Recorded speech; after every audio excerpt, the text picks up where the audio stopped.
Ever tried buying a sleek espresso machine online, only to end up with a countertop that looks impressive in photos but delivers a lukewarm, inconsistent brew when you actually need that morning pick-me-up?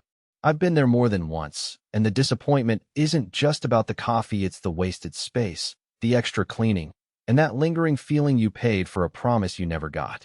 That's why I wanted to take a step back, look at what really matters in a home espresso machine, and see whether the Jura E8 in white lives up to its glossy marketing.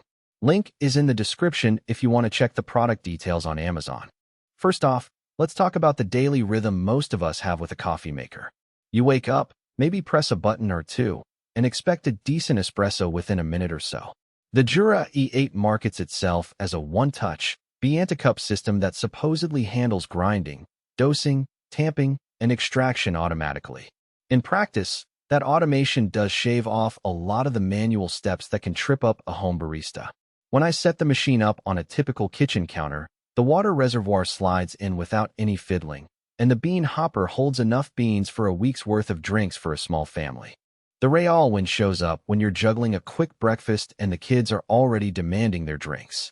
A single press on the espresso button launches the grinder, the brew group, and the extraction sequence in a smooth cascade that feels almost industrial. No need to grind beans separately or fuss with a tamper.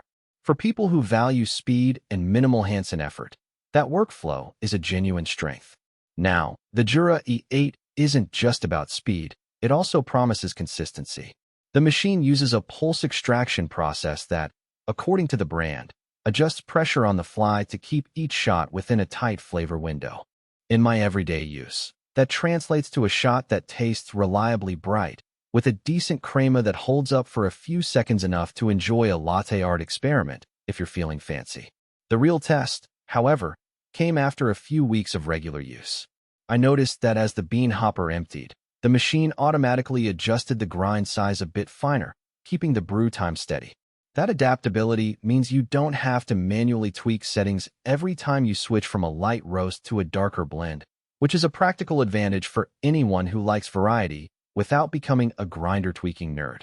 Of course, no machine is perfect, and the Jura E8 has a few trade-offs that become apparent once you move beyond the initial wow factor. The first is the size of the water tank.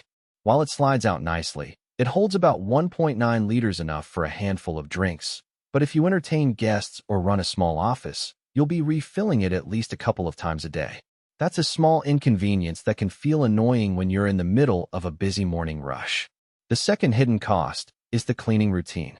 Jura's Pulse Clean program runs automatically after a set number of drinks, flushing the brew group with hot water and a cleaning tablet.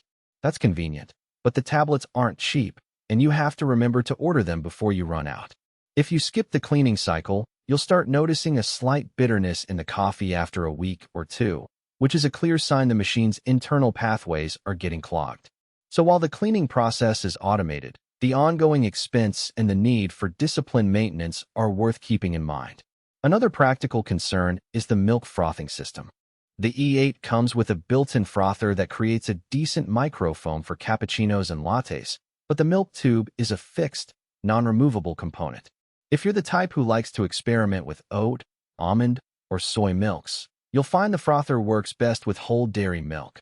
Plant-based milks tend to produce a thinner foam and sometimes leave a residue that needs a bit more scrubbing. The machine does have a milk clean cycle, but because the frothing wand can't be taken apart, you're limited to the cleaning routine that runs through the internal tubing. For someone who drinks straight espresso or an Americano every day, that isn't a big deal. For a latte lover who likes to switch milks, it's a compromise. What about the price point? The Jura E8 sits in the upper mid-range segment, definitely not a budget pick, but also not as pricey as the fully manual, commercial-grade models. With a 4.2-star rating from 62 reviewers, it suggests most owners are satisfied, but the sample size isn't huge enough to guarantee every edge case. The value you actually get comes from the blend of convenience, consistent extraction, and a sleek aesthetic that fits modern kitchens. If you're buying a machine because you want to replicate K-Flavel espresso without learning the nuances of grind size, tamp pressure, and water temperature, the E8 delivers that promise. If, however, you